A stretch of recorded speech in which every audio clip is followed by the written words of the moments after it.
Bueno, y hoy tengo el orgullo de presentarlo, un amigo de hace muchos años que nos conocemos, pero todos lo conocen, qué sé yo, como diputado, como vicegobernador, como defensor del pueblo, pero ¿cuáles son sus orígenes? ¿Cuáles fueron sus primeros pasos en esta vida de la política y de funcionario provincial? Le doy las buenas noches a Jorge Gen. ¿Cómo te va? ¿Qué tal? ¿Cómo andás? Un gusto, Carlos.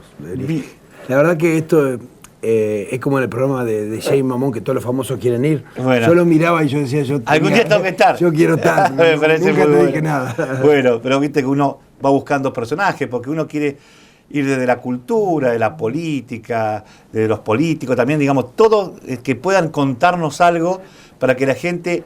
Porque a veces uno aparece en la escena de los medios y nadie conoce la historia, o cómo llegaron, cómo fue forjando ese camino hasta ocupar ese lugar, ya sea en lo artístico o en lo político. Y la pregunta es, ¿dónde naciste? ¿En qué lugar naciste? Yo nací acá en Santa Fe, pero mis orígenes tienen que ver con Misiones, con Puerto Rico, con Monte Carlo, con El Dorado, de donde proviene casi toda mi familia, una familia de inmigrantes fundamentalmente alemanes, que terminan recayendo en el sur de Brasil, Río Grande do Sur. Y de ahí, bueno, el abuelo Gem, con 6 hijos varones, ponen una fábrica de maderas terciadas. Ajá. Y bueno, y todo es una típica empresa de familia que todavía sigue funcionando, que el único que no sabe diferenciar un Guatamú de un Peterbic soy yo. Después todos los primos, todos están, yo tengo 17 primos, de alguna forma están involucrados con la empresa. Y lo mío fue otra cosa, Ya vamos a llegar cómo llegaste, pero me estás contando, el origen de Gen, ¿qué origen tiene? Es alemán. Alemán.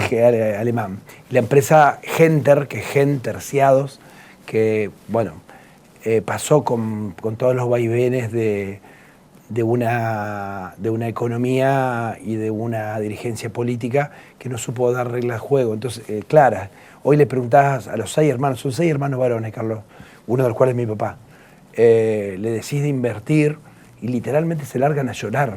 Porque son personas que invirtieron, se jugaron siempre y pasaron todas las políticas económicas, que todas se repiten, ¿no? Cíclico, cada 10 años tenemos un problema. Que el invierno, que hay que pasar el verano, que esto, que lo otro.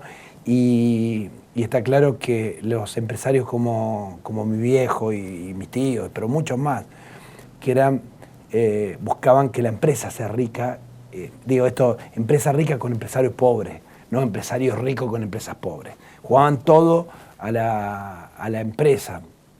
Así que, bueno, eso me dio a mí siempre una percepción de la cultura del trabajo, porque eran de clase media-baja, que arrancan hasta llegar a tener una empresa líder en maderas terciadas en la Argentina. Mis viejos, cuando yo me recibí, soy el mayor, era todo como un logro, digamos, ¿no? de la familia.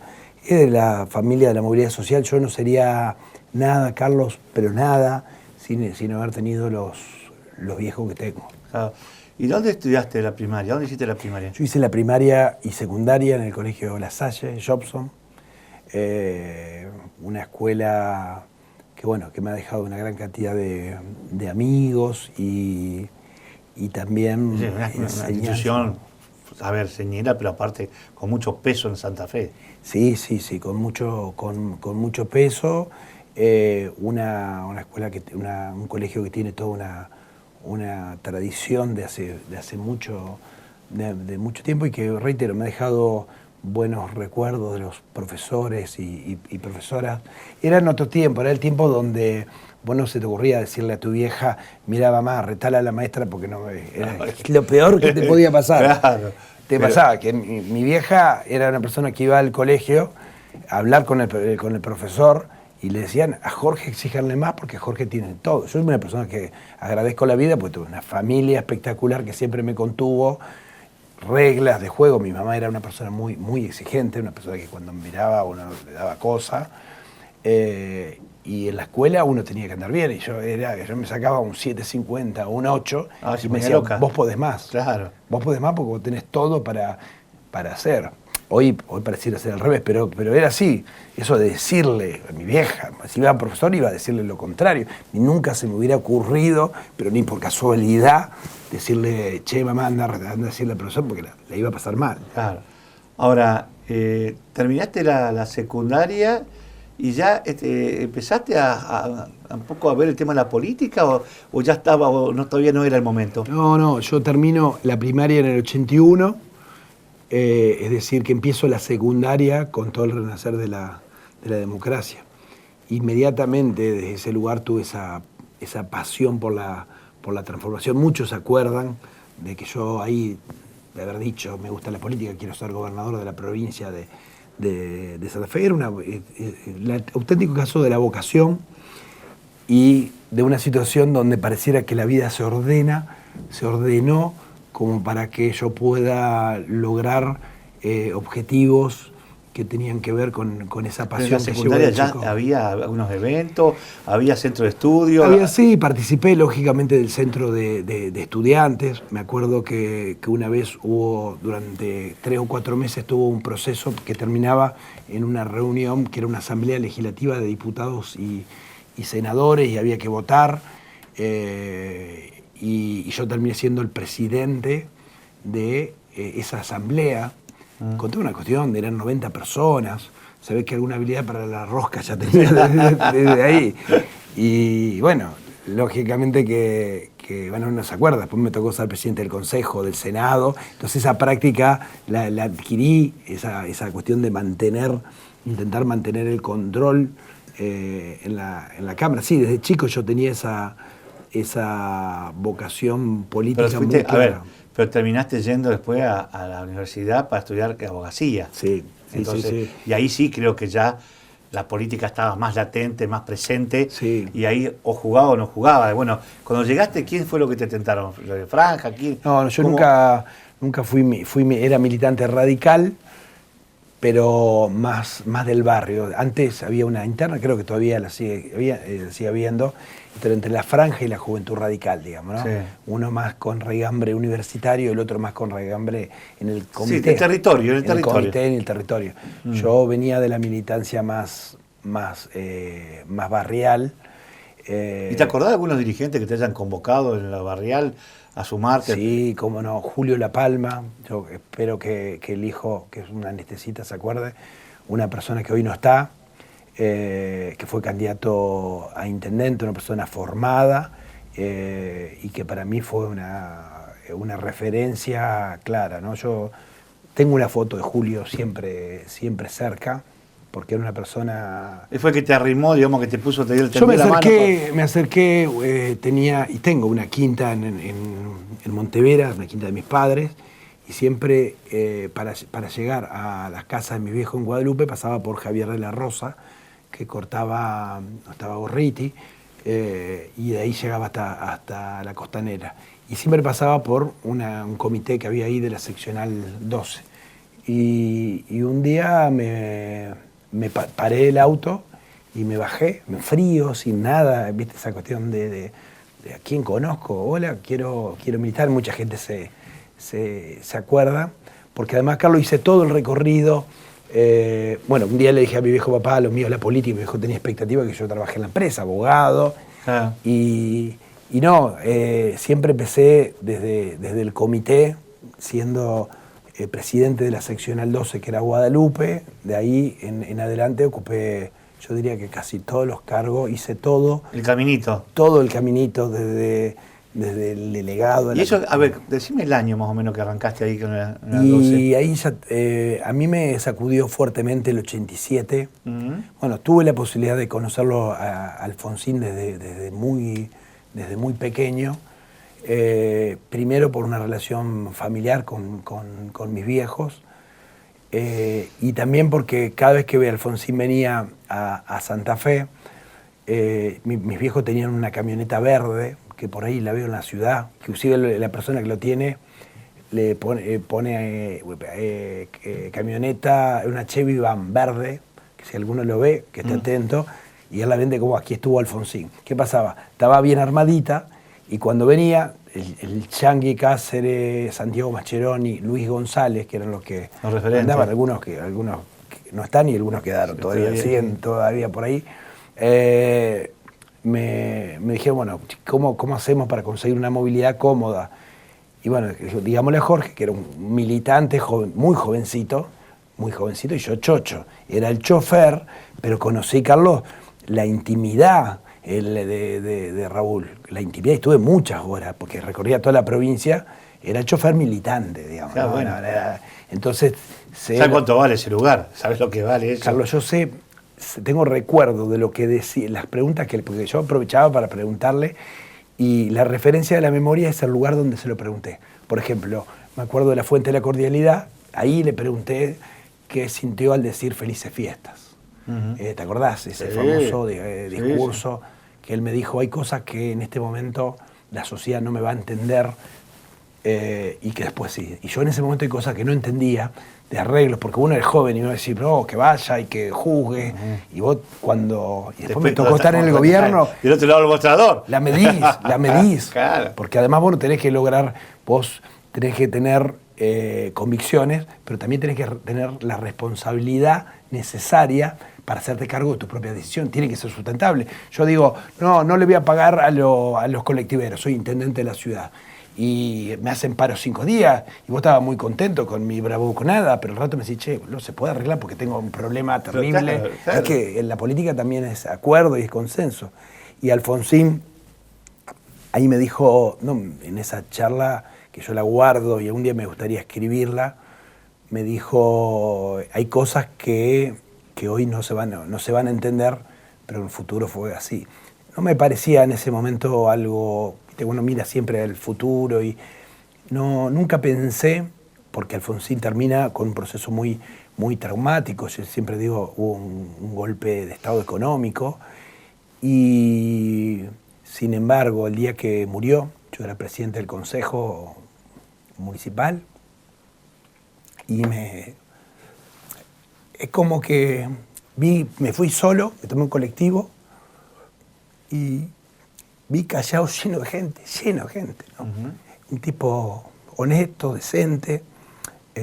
Conocía su casa en Avenida Santa Fe, departamento. Creo que a Jorge se lo valoró después de muerto, empezó a entenderse algunas cosas. Ya en el último tiempo había una... Sí, había... Pero la cantidad de gente que había, ahí no había colectivo, no había choripanes, nada. Y era una cosa que yo me acuerdo y me pone la piel de gallina, ¿no? Me tomé el colectivo porque quise ir solo, digamos, ¿no? Era presidente del Consejo, no quise ir. Dije, no, quiere ir ese chico que se acercó una vez a Javier de la Rosa. Sí, claro. Y sobre todo por lo que te significó a vos, porque creo que por lo que se te nota, te marcó muchísimo y hay un afecto muy especial porque te enseñó, te dio la posibilidad de compartir con alguien. A ver, es un brillante, digamos, fue un presidente. Yo les pedía también el Comité Nacional y ojo, que él lo hacía con mucha generosidad y afecto.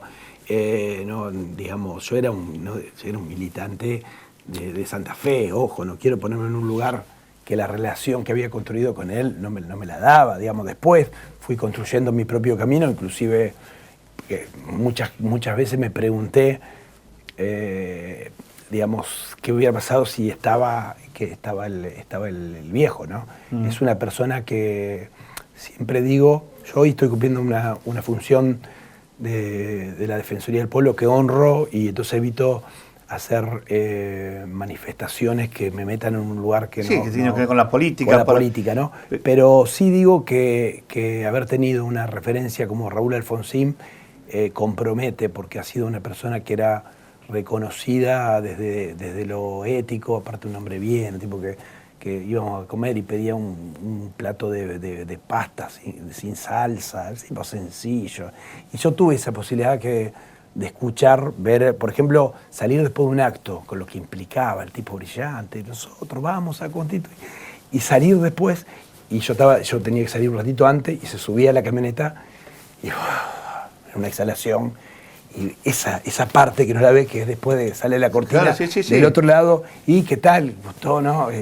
Ese cambio de clima de una cuestión muy fuerte, muy arriba, y bajar de vuelta, y poder hacer un comentario, ir a tomar un café al hotel, un hotel que todavía, bueno, los hoteles decía el más sencillo, cama limpia y baño limpio. Nada más, nada de lujo. No, Ahora, ¿y cuándo, digamos, estuviste en el comité, digamos, de barriales, digamos, en lo que es la básica, no básica para los peronistas, pero en el comité para ustedes, los radicales? ¿Cuándo se te ofrece la posibilidad de ser candidato a concejal? ¿En qué momento? ¿Cuándo ocurre eso? En ese momento, la gente no entiende, bueno, digamos, elegí abrazar a la política, pero no por el cargo, porque no había cargo, uno militaba. Pero en esa época había interna, había... Claro, ustedes, vos decidiste estar en algún sector porque para llegar a un cargo tenía que estar en interna. Exactamente, lo que digo es que no hay... O sea, yo era ya abogado, era abogado, trabajaba en mi profesión, en mis horas que me quedaban, hacía política, iba a la seccional 2, era presidente de Guadalupe, los radicales de Guadalupe, siendo muy chico, había sido presidente de la Unión Cívica Radical de Guadalupe, en el tiempo que me quedaba del estudio, de algunas cosas que laburaba con mi viejo. Y bueno, y un día me llamaron, Leonardo Simonielo, para decirme, che, venite al consejo. En el consejo es donde todavía pasa, es donde se cocina las cosas, digamos, el consejo de diputados, pero yo era un espacio más para trabajar como asesor. Yo era abogado, yo hice un máster en asesoramiento jurídico de empresas. Mi tema es el concurso, la quiebra. Estuve trabajando en un estudio muy conocido de Santa Fe. Y ahí empezó, mi labor legislativa. Fui secretario de bloque, que para que la gente entienda, es el cargo más importante después de ocupar un cargo electivo. Claro. El secretario de bloque es un cargo muy importante. Es que maneja todo, pero que no tiene visibilidad. Es el que labura, pero el que va teniendo una cierta relevancia. Es uno que la política lo va mirando en forma especial para que en algún momento salga a la palestra, ¿no? Porque además va adquiriendo, como decís vos, un conocimiento de lo legislativo. Y bueno, y de ahí en el año 2001 soy candidato a concejal. Y bueno, contame eso, porque para ser candidato tuviste que fue una interna, ¿con qué espacio? Porque cómo estaban las peleas. Contame la cocina cortita, rápida. Sí. ¿Quién estuvo en la vereda enfrente? No, ahí estábamos, ¿O fue lista de unidad? Y Parraguirre, no. Nosotros teníamos una histórica interna con la franja. Exacto. Sí. Siempre, digamos, ¿no? Con la franja morada. En ese momento, estaba Iparraguirre, estaba Simonielo, Palo Oliver, y se decide que yo soy candidato y vamos a una interna con Marta Facino. Ajá. Marta Facino integraba la construcción. Ya en ese momento ya hablábamos del Frente Progresista, ¿no? Pero era casi una locura, decir, nadie entendía bien qué era esto, ¿no? Y empezamos ahí a armar el Frente Progresista con Marta Facino y enfrentamos ni nada más ni nada menos que a Boscaroli y a González Riaño, dos concejales que eran de Fuste en ese momento, y ganamos la interna. Y después, si bien en ese momento no ganamos, yo entro como concejal. A los 4 años, Carlos, tengo la suerte de también por una interna, ganar la interna a la universidad y en ese caso al socialismo, encabezar una lista de concejales que ganara la ciudad de Santa Fe por primera vez, y que fuera la antesala después de todo el proceso que vino con el Frente Progresista. La primera es que el proceso de ruptura, de punto de inflexión, se da una elección que me toca encabezar y ganar en nombre de lo que era el Frente Progresista. Ahora, después de concejal, estar como presidente del consejo, llega la propuesta también para ser candidato a vice. ¿Cómo fue eso? ¿Cómo lograste esa candidatura? Bueno, por supuesto que estuvo también en el medio. Siempre digo, uno en política no tiene que andar especulando tanto en temas de gano o no gano, porque además cuando vos vas a una elección a concejales y sacás 6.000 votos, son 6.000 ciudadanos y ciudadanas que te votaron. Y eso tiene un valor, es decir, no entró, pero tenés 6.000 personas que te votaron. Siempre, nunca especulé en ese sentido y tuvimos, la presidencia del Consejo. Yo me siento muy honrado, muy contento de la gestión que se hizo. Se abrieron las puertas del Consejo, se se hicieron audiencias públicas, sesiones en los barrios por primera vez. Con toda humildad lo digo, y la gente que estuvo cerca mío lo sabe, todo se hizo en esos años de presidencia del Consejo. Después, todo lo que lo posible.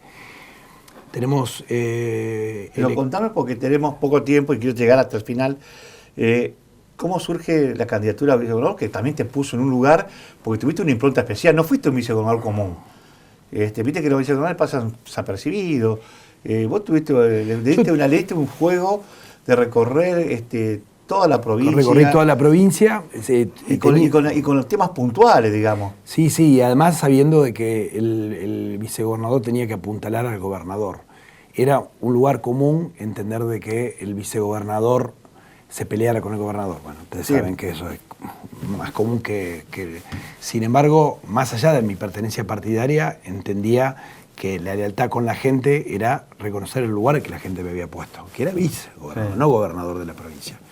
Estuve 16 veces a cargo de la provincia de Santa Fe, me ha tocado estar en situaciones muy complejas, y el gobernador de la provincia de Santa Fe en ese momento me dijo: Jorge, hacete cargo. Venía, me daba el despacho, los cronistas del lugar decían que eso no era común, nadie te iba a dar el despacho.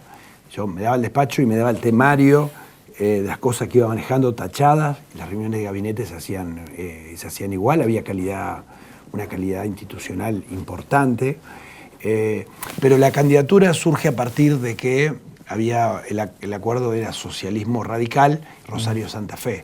Entonces yo aparecía con una buena consideración y cosas que yo agradezco mucho de todos los santafesinos, y ahí el ofrecimiento, ¿no? Aprendí algo muy, muy importante en eso, porque un día íbamos a alargar la conferencia de prensa, ya se había anunciado, y por estas cuestiones de rosca a la política, el socialismo para la cuestión, y yo me quería morir. Digo, ¿cómo para? Ahora si vos me dijiste que vamos, esto no se hace. Y tenía una trajería conocida de Santa Fe, sabe que me fui a comprar el traje, que después dije, ¿cómo esto no sale? ¿Cómo iré a buscar ese traje? Ni loco, me voy a morir de la paz. Y entonces un grupo de amigos muy grande dice, tenemos que hacer, veamos qué medidas, qué acciones. Yo dije, no, muchachos, yo me voy, yo voy a dejar que el tiempo pase. Hay un momento para hacer que las cosas sucedan y un momento para dejar que... Con mucha tranquilidad me fui a Paraná, y eso que era el momento terrible, porque vos estaba en juego eso que tan lindo, que es casi tocar el cielo con las manos para alguien que le gusta la política. Me fui a Paraná, puse mi celular en la casilla número 16, la cerré y me dediqué al sauna, a la pileta, y no escuché. En un momento aparece el altavoz, me dice Jorge Gen, lo llama a su hermana, atiendo, me dice, Jorge, ¿dónde estás? Te está llamando Wiener. Al fijo de la casa de mamá. Ah, bueno, agarro el teléfono, llamo, te vi la llamada perdida de Wiener, lo llamo, le digo, ¿cómo le va, gobernador? Y me dice, ¿qué tenés que hacer ahora? Vamos a inaugurar la redonda y quiero hablar con vos. Sí, cómo no. Fuimos caminando una chopería conocida de Boulevard, y él no tocaba el tema, hablábamos de otra cosa, y en un momento lo único que me dijo es, quédate tranquilo, me dijo.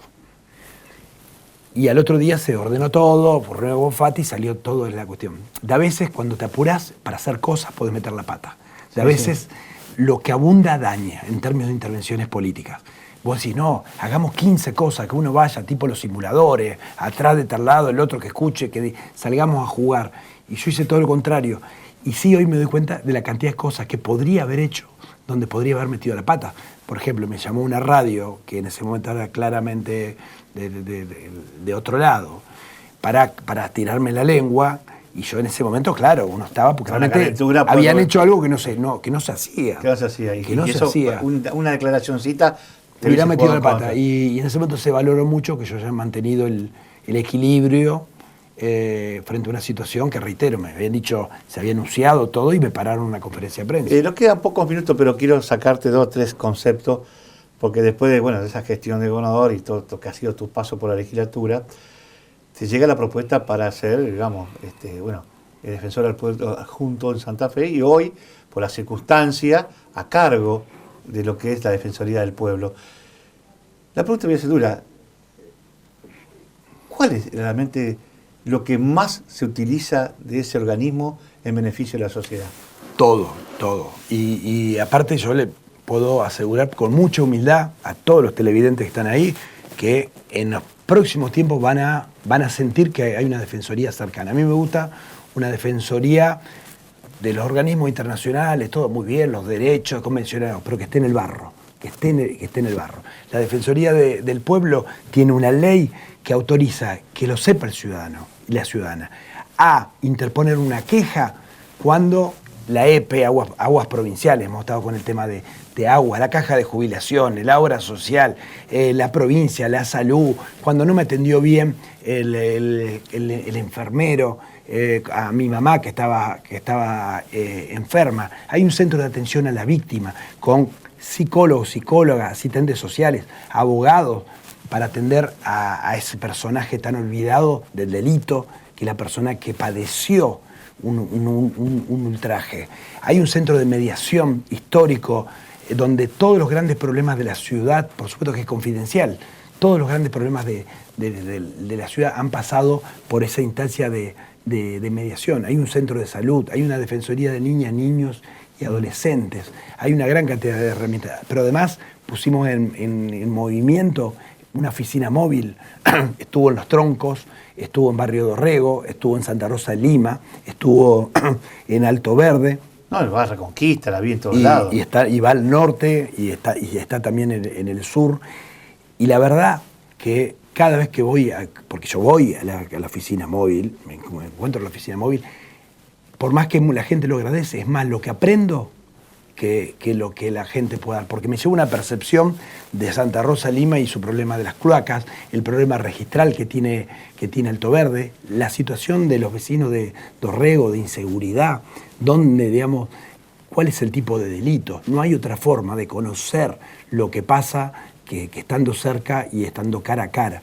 Y la Defensoría del Pueblo hoy es un espacio con una cantidad de hombres y mujeres que permiten desarrollar esa tarea. Por eso el compromiso ahora desde este lugar de estar a cargo de la Defensoría es acercar la institución a la gente y comprometerme que cuando llega un reclamo a la Defensoría del Pueblo, seguirlo personalmente, porque los intereses del Estado no siempre son los intereses de la gente. Y los intereses del Estado se protegen. Los intereses de la gente no siempre. Lo que, para cerrar, porque ya se nos dio el tiempo, primero agradecerte y va a quedar abierto para una segunda charla. Dale, gracias. Es el compromiso que se empieza a divulgar un poquito más de para qué sirve la Defensoría del Pueblo. Me parece que a la gente todavía le falta mayor información. Vamos a trabajar fuertemente para eso. Gracias. No, gracias a vos.